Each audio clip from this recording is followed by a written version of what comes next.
नमस्कार, मैं Jully Tiwari. Daily news में आप सभी का स्वागत है। तो चलिए नजर डालते हैं आज के कुछ मुख्य समाचारों पर। उल्लासनगर में ठेकेदार की लापरवाही पर गिरी गाज। मनपा आयुक्त मनीषा आव्हाले बोली, गड़बड़ी बर्दाश्त नहीं, होगी कड़ी कार्रवाई। शहर में विकास कार्यों की असलियत परखने के लिए मनपा आयुक्त मनीषा आव्हाले खुद मैदान में उतरी और छुट्टी के दिन भी विभिन्न उद्यानों का निरीक्षण किया। इस दौरान प्रभात गार्डन के विकास कार्यों में गंभीर लापरवाही उजागर हुई, जिससे आयुक्त ने तुरंत ठेकेदार की जांच के आदेश जारी कर दिए। बुधवार सुबह 11 बजे शुरू हुए निरीक्षण में आयुक्त ने राजीव गांधी उद्यान, साई मंदिर शाह उद्यान, इंदिरा गार्डन और लाल लूपी उद्यान की व्यवस्थाओं का जायजा लिया।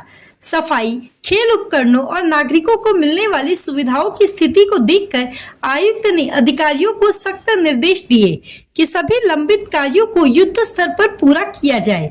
सबसे ज्यादा चौंकाने वाली स्थिति कैंप नंबर 5 स्थित प्रभात गार्डन में देखने को मिली, जहां विकास कार्यों में ठेकेदार की लापरवाही उजागर हुई। इस गार्डन के लिए मनपा ने 1 करोड़ रुपए का बजट मंजूर किया था और 2023 में ठेकेदार को वर्क ऑर्डर दिया गया था, लेकिन महीनों बीतने के बाद भी कार्य अधूरा पड़ा है। निरीक्षण के दौरान आयुक्त को कई खामियां नजर आई, जिससे उन्होंने तत्काल जांच के आदेश दिए और 6 अधिकारियों की एक विशेष समिति गठित कर दी है। मनीषा आव्हाले बोली, शहर के विकास कार्यों में किसी भी तरह की लापरवाही बर्दाश्त नहीं की जाएगी। ठेकेदार को समय पर कार्य पूरा करने के लिए आदेश दिए गए थे, लेकिन अब तक काम अधूरा है। दोषियों पर सख्त कार्रवाई होगी और जरूरत पड़ी तो ठेकेदार को ब्लैकलिस्ट किया जाएगा। समिति में नगर रचनाकार, अभियंता, उद्यान अधीक्षक, लेखाकार और सार्वजनिक बांधकाम अभियंता शामिल किए गए हैं, जो पूरे प्रकरण की जांच करेंगे। रिपोर्ट आने के बाद दोषी ठेकेदार और संबंधित अधिकारियों पर कड़ी कार्रवाई की जाएगी।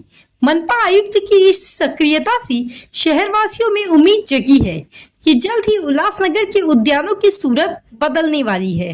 गार्डन, पार्क आणि अशा पद्धतीचे जे अम्युनिटी स्पेसेस असतात ते हे आपल्या शहराचे आत्मे असतात, बिकॉज तिथे विरंगुळा म्हणा, संध्याकाळी एक काय म्हणतात, एक सेफ स्पेस म्हणा, एक्सरसाइजचं वातावरण म्हणा, तिथे सगळ्या गोष्टी आपण करू शकतो, जे की चांगल्या सिटीजनला उपलब्ध करून दिल्या पाहिजेत.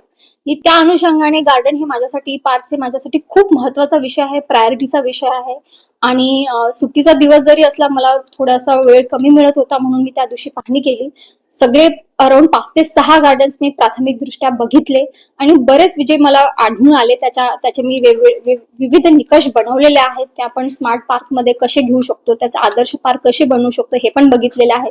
मग तिथे सुरक्षा रक्षक असतील, माळी असतील, सीसीटीव्ही असतील, पाण्याची व्यवस्था असेल, इतर सुशोभीकरण असेल, कंपाऊंड वॉल आहे, तिथे अतिक्रमण तर झालेलं नाही आहे, झाडाचं लँडस्केपिंग कसं झालं पाहिजे, आतापर्यंत किती निधी गेला होता, आतापर्यंत कशा पद्धतीनं त्या निधीचा विल्हेवाट झालेली आहे, कशा पद्धतीचा उपयोग आपण करून दिलेला आहे. जर मला कुठे आढळून आलं, मी त्याची चौकशी कमिटी बसवलेली आहे. त्या चौकशी कमिटीने मला अहवाल 15 दिवसात देणं अभिप्रेत आहे.